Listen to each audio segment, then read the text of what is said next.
అదే RTV app వార్తల్ని క్షణాల్లో చదివే అవకాశం ఉంటుంది. ఒక న్యూస్ పేపర్, ఒక టెలివిజన్ ఛానల్ మీ చేతుల్లో ఎప్పుడూ ఉంటాయి.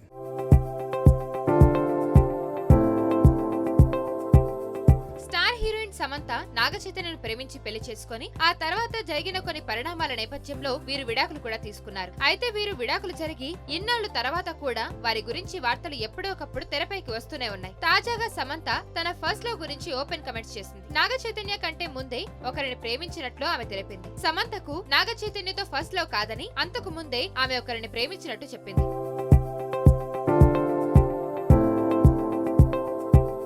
సమంత చదువుకునే రోజుల్లో చెన్నైలో పల్లవరం నుంచి టీనగర్ వెళ్లడానికి 2 బస్సులు మారాల్సిన క్రమంలో ఒక అబ్బాయి రోజు సమంత కోసం బస్టాప్ వద్ద కాపు కాసేవాడని చెప్పుకొచ్చింది. సమంతను స్కూల్ వరకు ఫాలో అయ్యేవాడు కానీ ఎప్పుడు దగ్గరకు రాలేదని ఆమె చెప్పుకొచ్చింది. కొన్ని అడుగుల దూరం మెయింటైన్ చేస్తూ ఫాలో అయ్యేవాడని ఆమె చెప్పుకొచ్చింది. 2 ఏళ్లుగా ఫాలో అవుతున్న అతని వద్దకు వెళ్లి ఎందుకు నా వెనకాల పడుతున్నావని ఒక రోజు అడిగితే కంగారు పడి నేను నిన్ను ఫాలో కావడం ఏంటి, అదేమీ లేదని అన్నాడట. దాంతో సమంత తాను షాక్ అయ్యానని చెప్పుకొచ్చింది. అది ప్రేమో కాదో తెలియదు కానీ అది తన ఫస్ట్ లవ్ అని సమంత చెప్పుకొచ్చింది. సమంత మాటలను బట్టి చూస్తే సమంత కూడా అతను ఇష్టపడింది కానీ బహుశా ఆ వ్యక్తి పిరికివాడు కావడంతో ధైర్యం చేసి ఆమెకి తన ప్రేమ చెప్పలేకపోయాడు. అదంటి సంగతి. అలా సమంత మొదటి లవ్ గురించి చేసిన కామెంట్స్ సోషల్ మీడియాలో వైరల్ అవుతున్నాయి.